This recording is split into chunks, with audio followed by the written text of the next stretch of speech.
Hi everyone, welcome to అపూర్వ వంటలు. ఇంట్లో ఎప్పుడైనా పచ్చపెసలు మొలకెత్తిస్తే అవి కొంచెం మిగిలిపోతే ఏం చేయాలి అని చెప్పని ఆలోచిస్తూ ఉంటాం కదా. ఆ మొలకలు అలాగే బోలెడు కూరగాయలు వేసి కొంచెం ఘాటుగా చాలా రుచికరంగా ఉండే కుర్మా రెసిపీని కర్ణాటక స్టైల్లో చాలా సింపుల్గా ప్రిపేర్ చేసుకోవచ్చండి. వీడియోనైతే ఎక్కడా స్కిప్ చేయకుండా చూసారంటే మీరు కూడా సింపుల్గా ఈ కూరని తయారు చేస్తారు. ఇదైతే బగారా రైస్కి, చపాతీకి, పూరీకి దేనికైనా కాంబినేషన్గా అదిరిపోతుంది.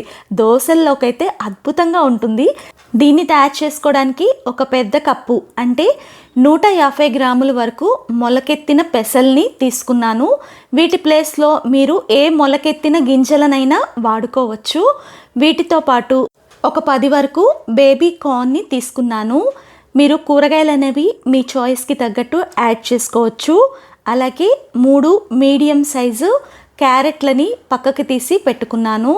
ఇంకా దీనికి కావాల్సింది ఒక మీడియం సైజు ఆనియన్, అలాగే మసాలా కోసం 10 నుంచి 12 వరకు జీడిపప్పు పలుకులు, ఒక 5-6 దాల్చిన చెక్క ముక్కలు, ఇంకా 5-6 లవంగాలు, 2 మీడియం సైజు టమాటాలు, ఒక మీడియం సైజు ఆనియన్, అలాగే ఎండుమిరపకాయలు ఒక 10 వరకు.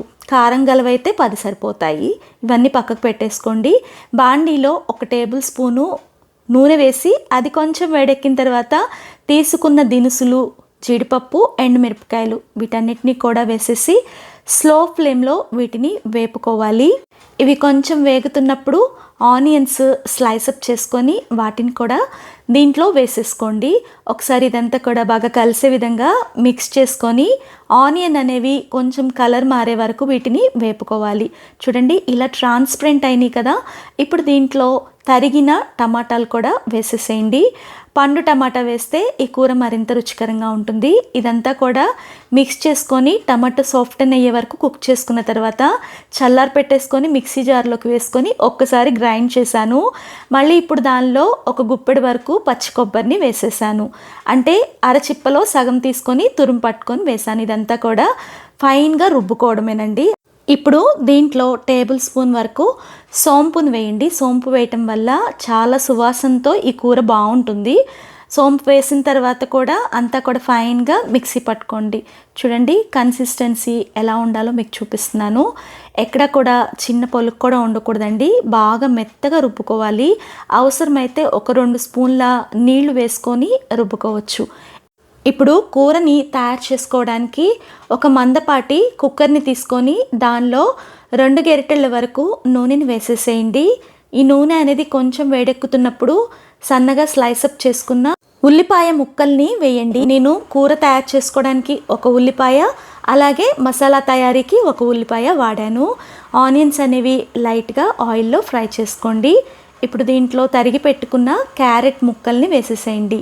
క్యారెట్ వేయటం వల్ల ఈ కూర మంచి కలర్ఫుల్గా ఉండటంతో పాటు పిల్లలకి ఏ విటమిన్ ఫుల్గా అంది చక్కగా కంటి సమస్యలు అనేవి వాళ్ళకి తగ్గుముఖం పడతాయి. ఒకసారి దీన్నంతా కూడా మిక్స్ చేసుకున్న తర్వాత దీనిలో తరిగి పెట్టుకున్న బేబీ కార్న్ని కూడా వేసేసేయండి. ఒకవేళ మీ దగ్గర బీన్స్ ఉన్నా కూడా వేసుకోవచ్చండి.